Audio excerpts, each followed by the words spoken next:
क्या रेलवे सच में प्राइवेट हो रहा है? क्या सच में रेलवे का निजीकरण हो रहा है? आइए जानिए डिटेल में।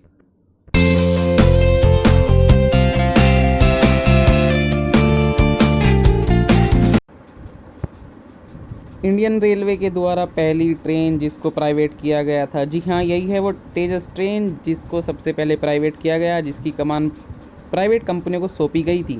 इस ट्रेन में कई सारी आधुनिक तकनीक दी जा रही है, सुविधाएं दी जा रही है, जिसकी वजह से इसका किराया भी नॉर्मल ट्रेन की अपेक्षा कुछ ज़्यादा ही है। तो ये कोई पहली बात तो नहीं है कि भारतीय ट्रेन या भारतीय रेलवे का प्राइवेटाइजेशन होने जा रहा है, निजीकरण हो रहा है। इससे पहले भी भारत ऐसा कर चुका है। तो आइए जानते हैं इंडियन रेलवे का क्या नोटिस जारी हुआ है।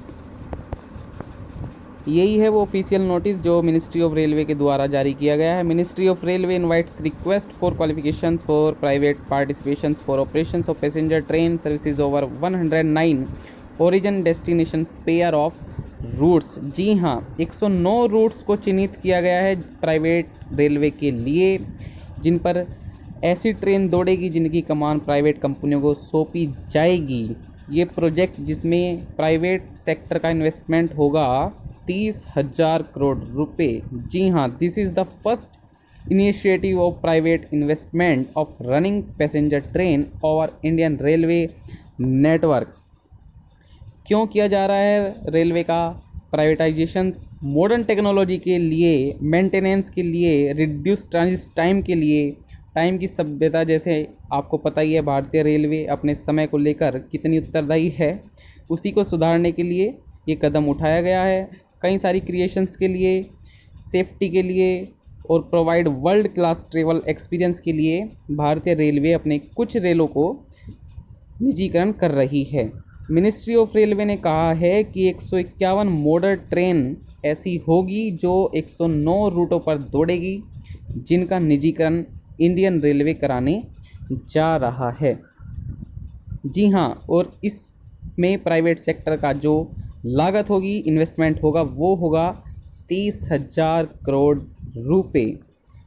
और क्या खास बात है इस नोटिस में, आइए देखते हैं। The concession period for the project shall be 35 year.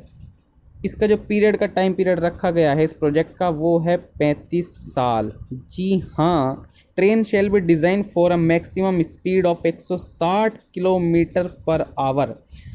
जो ट्रेन प्राइवेट होने जा रही है, उन ट्रेन की स्पीड रखी गई 160 किलोमीटर पर आवर। देखिए, सबसे इम्पोर्टेंट बात क्या थी कि this train shall be operated by the driver and guard of Indian railways. यानी कि ये जितनी भी ट्रेनें होंगी, उन सभी के ड्राइवर और गार्ड भारतीय रेलवे के ही होंगे। उन पर कंपनियां द्वारा नियुक्ति नहीं की जा सकेगी। मेरे हिसाब से ये सबसे ज़रूरी था जो सरकार ने अपने हाथ में रखा। आइए और जानते हैं इसके बारे में। रेल मंत्री पीयूष गोयल ने ट्वीट करके इसके बारे में क्या कहा। रेलवे का नहीं हो रहा है निजीकरण, सभी वर्तमान सेवाएं चलेंगी पहले की तरह। निजी भागीदारी से 109 रूट पर चलेगी अतिरिक्त 151 अति आधुनिक ट्रेन, जिनसे बढ़ेगा रोजगार, मिलेगी आधुनिक तकनीक, बढ़ेगी सुविधा व सुरक्षा। जी हाँ, रेलवे मंत्रालय ने लोगों की भलाई के लिए, आधुनिकता के लिए, तकनीकी के विकास के लिए, सुविधा एवं सुरक्षा के लिए ही 151 आधुनिक ट्रेनों को निजीकरण के लिए सौंप दिया गया है, जो 109 रूट पर चलेगी। अब सवाल उठता है कि आरआरबी ग्रुप डी या आरआरसी ग्रुप डी या फिर एनटीपीसी की जो वैकेंसियाँ निकली हुई थी, उनका क्या होगा। देखिए, केवल भारत में 151 ट्रेनें तो चलती नहीं हैं। ज़रूरी है कि इन ट्रेनों में जो नियुक्तियाँ दी जाएगी वो प्राइवेट कंपनी के द्वारा ही दी जाएगी, लेकिन उसके अतिरिक्त जितनी भी पैसेंजर ट्रेन या मालगाड़ियाँ भारत में चलती है, उनके लिए एनटीपीसी या ग्रुप डी की आवश्यकता पहले की तरह ही रहेगी। इसका अर्थ यही निकलता है कि जो भी वैकेंसियाँ भारतीय रेलवे के द्वारा जारी की गई थी, निकाली गई थी, वो सभी पहले की भांति ही चलती रहेगी। जी हाँ, इस नोटिस से उनका कोई मतलब, कोई कनेक्शन, कोई रिलेशन नहीं है। तो आप पहले की तरह अपनी तैयारियां करते रहिए। एग्ज़ाम ज़रूर होगा, हर हाल में होगा। होप रखिए, विश्वास रखिए, आशा रखिए। सो फाइनली हम ये कह सकते हैं कि एनटीपीसी और ग्रुप डी का एग्ज़ाम हर हाल में होगा। आप अपनी तैयारी को पहले की भांति जारी रखिए। मानता हूँ कि 1 साल से ज़्यादा का समय गुजर चुका है, लेकिन फिर भी आप अपनी आशा को मत छोड़िएगा।